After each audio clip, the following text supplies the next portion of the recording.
Hello and welcome to some special coverage on the Australian election. I'm Thomas Porteous and you are watching NewsX World. Australia is heading to the polls today for a high-stakes federal election that pits incumbent Prime Minister Anthony Albanese against opposition leader Peter Dutton. Australians have been casting their ballots in early voting since this morning, with more than 8.5 million people voting by pre-poll or postal votes before election day, a considerable jump on the 2022 election. Albanese, who led Labour to power in 2022, faces his first major re-election test. His opponent, Conservative Liberal leader Peter Dutton, who is campaigning hard on cutting public spending and taking a tougher stance on China. Let's listen in to the final pitches of both the leaders. That in uncertain times you can be certain that Labor has a plan to build Australia's future, and you can be certain that the coalition have cuts and chaos as the way that they've run this campaign. On polls, there's a lot of undecided voters. We have a mountain to climb. No one's been re-elected since 2000. And this election is a referendum on the performance of the Albanese government over the last 3 years, and it's been a bad one. I haven't met an Australian on this campaign who said that they're better off today than they were 3 years ago. And this election is an opportunity to get rid of a bad government and to implement our positive plan for the country. A coalition will get our country back on track, and that's exactly. From the economic ripple effects of Trump-era tariffs to the growing housing crisis, voters are weighing in on the policies that will define Australia's future. Energy, climate and environmental concerns remain central alongside persistent inflation, rising living costs and Australia's evolving relationship with China. Immigration, population growth and law and order are also key concerns for many voters. Meanwhile, families are watching closely for commitments to make childcare more affordable and accessible and to invest in stronger education outcomes. Economic management, interest rates and cost of living relief will also play a decisive role in how Australians vote. Adding an international twist, analysts say Donald Trump's global influence could sway undecided voters. Early polling shows a tight race, but Albanese remains the favourite, though he may need support from an independents to stay in power. Results will begin rolling in after polls close, with final tallies expected within days. We are joined by some guests today to discuss this election in Australia. Nicola Smith, Federal Political Editor at the Nightly Media located in Canberra. We're also joined by Dr. Erin Watson, CEO, Baker and York, located in Melbourne. And we're also joined by Professor Matt Quarvtrup, Australian National University in Canberra. And we're also joined by Craig Hodges, Strategic Consultant located in Adelaide, Australia. Thank you very much, all of you, for joining us in this discussion. The polls are now open. Nicola, thank you very much for joining us.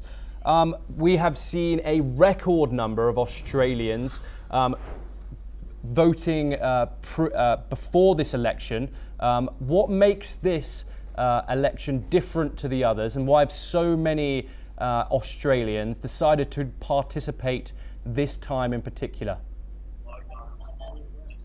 That's certainly a question that the major parties will be looking at. It's already a well-established phenomenon that Australians have this option to vote early, but we're seeing unprecedented numbers this time of people going to the polls, and that has presented a problem for the major parties in terms of when they release their policies, allowing time for their policies to land, and that's particularly being a challenge for the coalition, the opposition, who are seeking to oust the Prime Minister and the Labour Party, because they left many of their major flagship policies very late in the campaign. So whether that has an impact is something that there will be a post-mortem about, and that they really need to take a look at. And this high number of voters who've gone early to the polls, either through postal votes or through pre-polling stations, Many of them will have done so because they won't have been able to cast their vote on Saturday for work or for other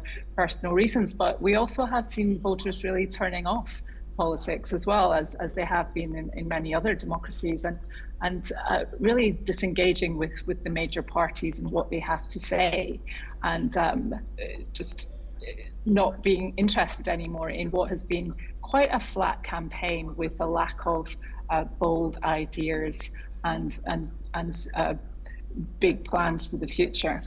Yes, and I want to move to Dr. Erin Watson next. That campaign is what I want to focus on with my next question.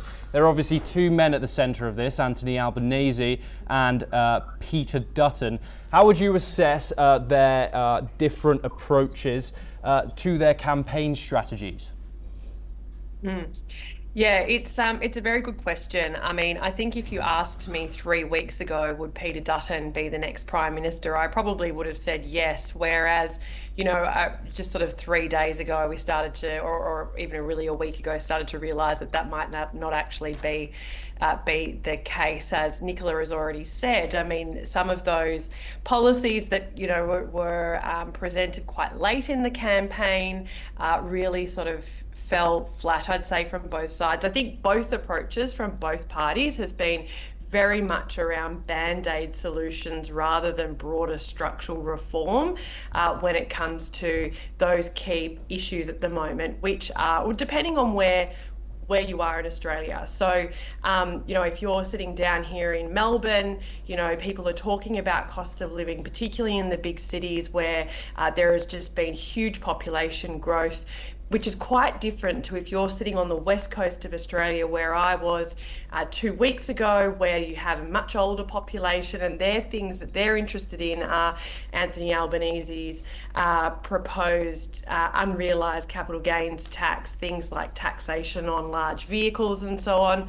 So it really does depend on where you are. But I guess my broader point is, when we sit back and look at what they're proposing to the Australian public, it's very much band-aid solutions, and we're not seeing bigger structural reforms around taxation, around things like childcare, you know, around things like inflation. We have been able to get under control but that we're not really tackling those big structural issues in this election. And I think that's why people are becoming, you know, disengaged. Well, I wouldn't say disengaged. I actually think that's wrong, but they've become disenfranchised when it comes to the major parties, both the Labor and the Liberal Party.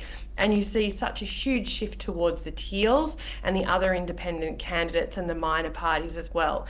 That's really going to be, there's a real test there this election on whether or not those independents will get back up again, and we'll start to see what those broader, longer-term trends are politically here in Australia. So it's this election, I think, is going to tell us more about which way we're going and those broader, longer-term trends than it's going to be about any major change in this country. Yes, and Professor Quartup, I wanted to move to you next. Central to this election is the housing crisis going on in Australia currently. Would you be able to quickly explain what is going on in regard to that to people, for people who don't know? And is limiting migration a credible fix, or do both parties need bolder home building targets to shift affordability? How do you approach both? How do you analyse both parties' approach to tackling this issue? Well, it's one where you need fundamental reform, and I can't comment particularly on economic policy or housing and things like that. I'm a political scientist, not a real estate expert. But there are two things really that one should look at, and one of them in the campaign, Mr. Dutton was trying to highlight this issue, and then he brings out his son. And of course, he then has to admit that he has to pay for his son. So it's more in the campaign kind of thing. He then, in a way, it was one of several blunders that he made, I think, on forced blunders, where he then suddenly has to say, well, as a relatively rich guy, or as a very rich guy, I will pay for my children. And that's not a thing that really goes down well with the part of the electorate that he is trying to appeal to, which is people in the sort of blue-collar area like Western Sydney, for example. On immigration, I think both parties have tried to be tough. I think there is no indication anywhere in the world that increased immigration lead to higher house prices. We've looked at Canada, we've looked at Germany, we looked at many other places. In fact, immigration directly is correlated with economic growth and also secures pensions. So this idea that, for example, we're suffering from in the university sector, I'm not really speaking for that sector, where there's a cap on international students. Well, that will have a negative effect. That's a Labour proposal, by the way. Will have a negative effect because if you get students in, then they're often relatively rich and they buy all sorts of things, and that leads to a sort of so-called multiplier effect in the economy. But I think fundamental reform is one of the things that has been needed, and I think in this campaign it's one of a couple of situations where Mr. Dutton kind of missed an open goal and turned it into an own goal. Yes, Craig Hodges, moving on once again. Have either side's relief packages, we've seen certain relief packages promised by both candidates, cash handouts, tax offsets, fuel excise freezes. Have they truly addressed the structural drivers of inflation, or are they election season band-aids per se? Yes, I'd have to agree that the policies that we've seen in this 5-week campaign have really only been minor offerings to the electorate. A lot of the macro and structural issues that Australia faces have not been discussed. This is why we're probably relying on, in a minority government, independence, putting pressure on the forthcoming government to look at taxation, to look at structural reform. So Dutton's looking at things like fuel excise, dropping 25 cents a litre. Look, that will help out people that are facing cost of living crisis, probably in the next 12 months. But what happens beyond that? There's not much offering there. Another point I'd like to make is that the demographic change in Australia is such that the two major parties are no longer shoring up the support of voters. There's a shift towards independence. We've seen this with the Greens, we've seen this with One Nation, but in recent election with the Teals, and this trend continues.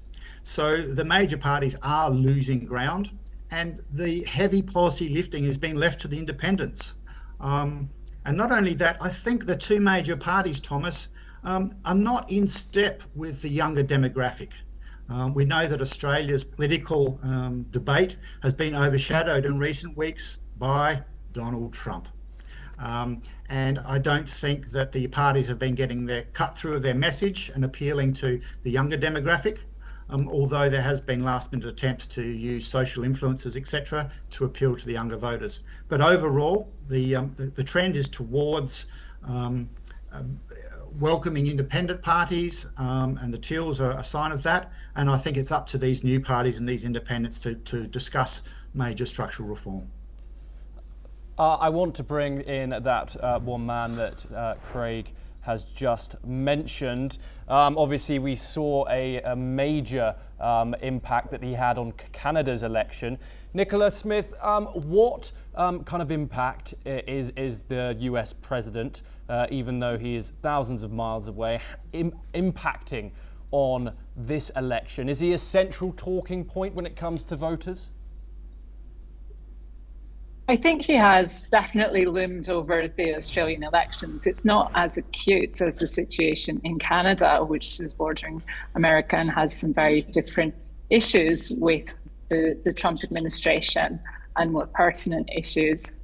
In Australia, it's certainly been a shadow over the elections. Halfway through the 5-week campaign, we had at the start of the 5-week campaign, we had the tariff announcement, and although Australia did not suffer as high a tariff, it had a 10% levy against its exports to America. It's still very much stuck in the public consciousness as an issue, and I think this is an issue that has turned out to be more of an advantage for Labour than for the coalition. Labour has really tried to lean into making comparisons between Donald Trump's policies and the coalition's policies. In particular, they have consistently said that Peter Dutton wants to Americanize the health system in Australia. They have pointed to his anti-woke comments, and also one of the coalition's early blunders in the campaign when they talked about abolishing work from home policies for civil servants. That really backfired on them, and that also kind of created a moment where there were parallels made with the Trump administration and with those reforms. And that may well prove to be a factor that loses votes for the coalition. We'll have to wait and see when the results come in. But the Trump factor is definitely has played a role in the Australian elections. I wouldn't say that it was more prominent than cost of living, the cost of living crisis and people's general economic concerns, but it has loomed large in this 5-week campaign. Yes, one final question on that man, I promise. Dr. Erin Watson, we saw Jacinta Prince saying earlier on in the campaign, echoing that making Australia great again, a coalition politician said. How much, what do you think the people of Australia make of Donald Trump? And a coalition MP, they're clearly making a link between Peter Dutton's party and the Make America Great Again movement in the United States. I think that Peter Dutton did a lot to then try and distance himself from this Trump characterization, which he had worked very hard to do, I think, previously as well. So, for example, he was given the nickname Timu Trump. So, you know, he's a cheap Chinese copy of Donald Trump down here in Australia. And, you know, it's an interesting comparison because, say, for example, you talk about healthcare, Nicola.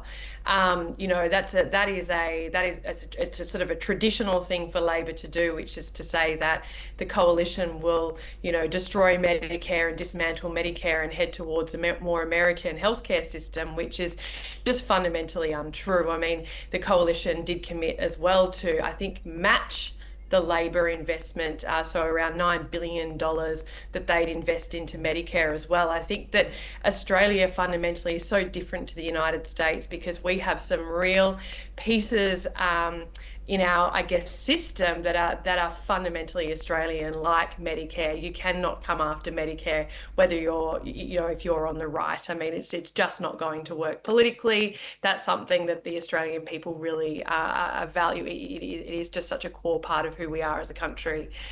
So, you know, I think that what then happened in the final weeks of this campaign, unfortunately for the coalition, is that you know, there was this aligning of Dutton with Trump, and there is a history there, and unfortunately I think it has probably come back to bite him when it comes down to the result that we'll start to see to come in the next couple of hours. And you know, I think that Peter Dutton, he did such a big PR turnaround in the last couple of years. Like, it's phenomenal, really, that, you know, there was a time when you just could never imagine that Peter Dutton would be the leader of the Liberal Party. He really did quite an interesting piece of work there, but in the last couple of weeks, this has really come back to hurt him. Yes, and Professor Quartrup, I now want to move on and talk about Australia's role in the world stage. Obviously, Anthony Albanese has previously had interactions and has been Australia's Prime Minister since 2022. How would you analyse the two different styles and approaches to foreign policy, given Australia's position on the world map? How would you compare Peter Dutton's foreign policy to that of Anthony Albanese's? I think the main thing that we've seen over the 3 years has been an attempt to normalize relations with China, and but while at the same time being sort of moderately critical of human rights records and expansionist tendencies by the Chinese. So there's been an attempt to do that. which has not quite been followed by the coalition. The problem is that China is Australia's main exporter and importer, and China is essential for Australia at an economic level.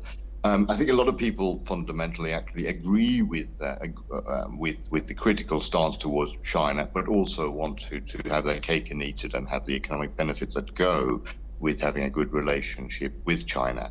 I think the problem with Mr. Dutton was that he then tried to, and he's not really a foreign policy kind of specialist, and then he had this rather unfortunate for him intervention where he said that Indonesia was opening air bases or harbors for the Russians, and it turned out that he maintained that the president had said, and it turned out to be a fib, and he was literally caught telling an untruth.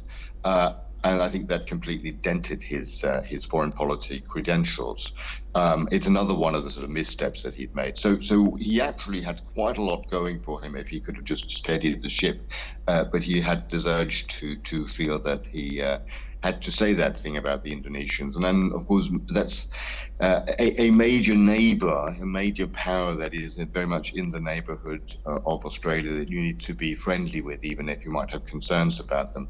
So I think the difference there was one of the steady as she goes with Labour and an unknown quantity of somebody who probably shoots a little bit too much from the hip in the case of Mr. Dutton, which again did not exactly help his campaign.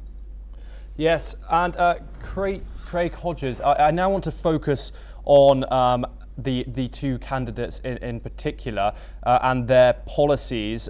We've spoken about the housing crisis. Anthony Albanese has promised a $10 billion fund to build 100,000 affordable homes. Do you think do you think voters are convinced that construction will actually begin by 2026 to 2027? Can voters look back at his previous years in office and think that he will actually get this important campaign promise done?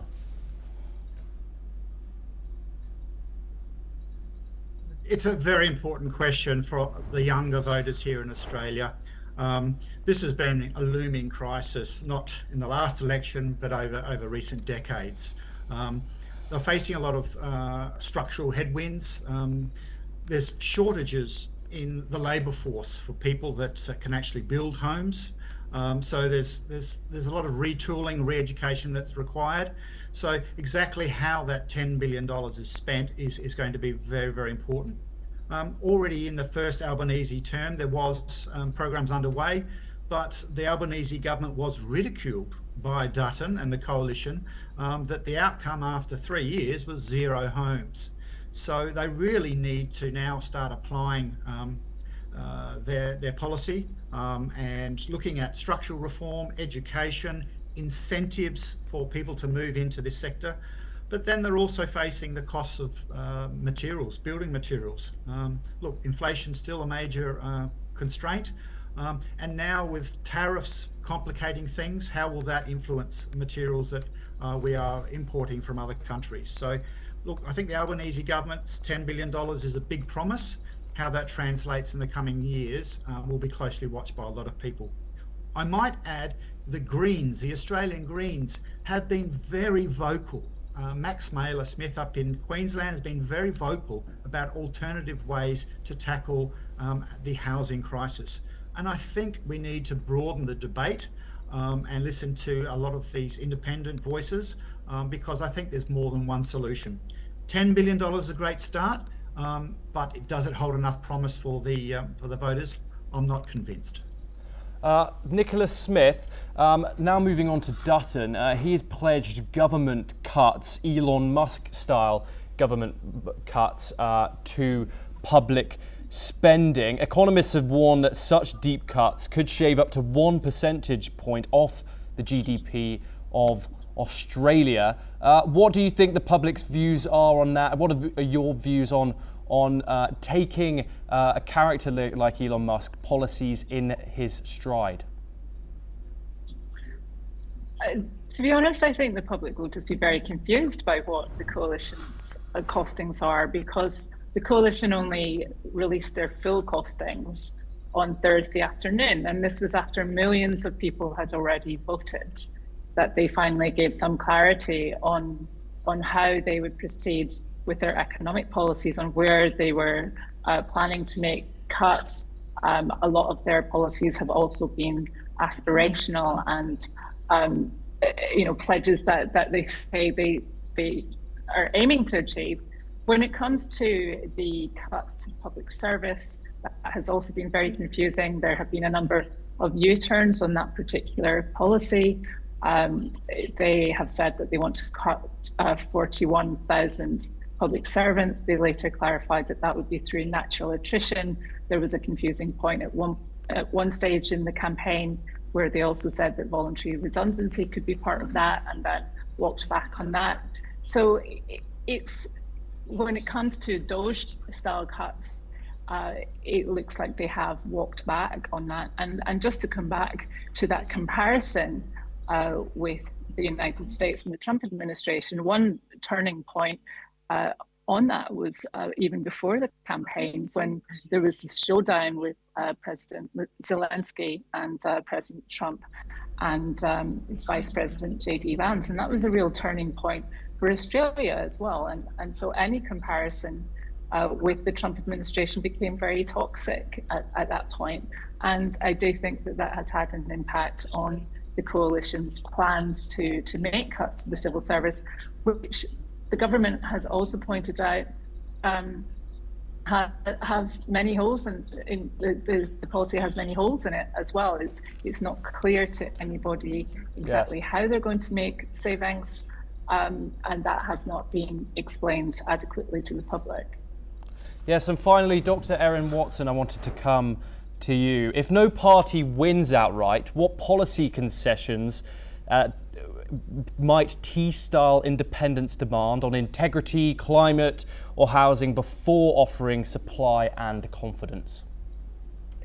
Oh, that's a really good question. I'm not sure if I've got the answers there. But look, I mean, I probably do. I do have some answers. When you think about a lot of who these independents are, so you've got some that really genuinely stand alone, like Rebecca Sharkey in Mayo, who won the seat of Mayo from the Liberals. They tried to win it back, and she's not going anywhere.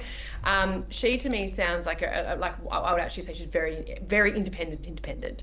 Then you have other independents, say for example Monique Ryan in Kooyong, and Zoe Daniel down in Goldstein, Allegra Spender up in Wentworth, and Zali Stegel as well, who are all aligned with this Climate 200 group. Now, Climate 200 was essentially set up by the son of a billionaire, Simon Holmescourt, who invests in the campaigns of independent, largely upper middle class women, whose campaigns run on environmental issues. So climate is a big sticking point, and that breakaway of upper middle class, wealthy, educated women who sort of joined this teal movement, who insist they're not a party but all seem to vote together on things, they're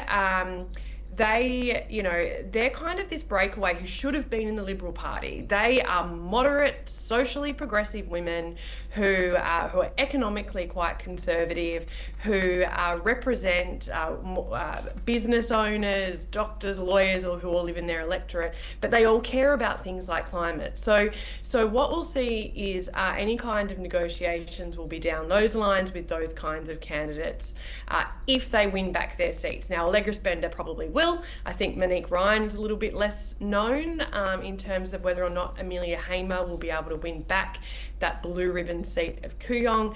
And look, I think Zoe Daniel probably has Goldstein. So look, I think that will be those key agenda items that they'll want to negotiate on. The other thing is potentially childcare, because these are largely female candidates, and that's something that's been really poorly managed in this country. I mean, the structural issues around childcare, and that was one of the key issues that the coalition fell flat on. I mean, they came out and said that they wanted the entire public service to come back to the office, and I think every single woman in the country just turned around and went, what? Like, you know, that meant they're coming for the private sector next, and you know, that was a real misstep, if I may, and they did end up walking back that policy. So that just is one of the many examples people have talked about here where the coalition just got it wrong in the last few weeks. So yeah, so look, it's going to be really interesting, but they're the kinds of people you need to be looking at, and how they'll negotiate with whoever a minority government might be.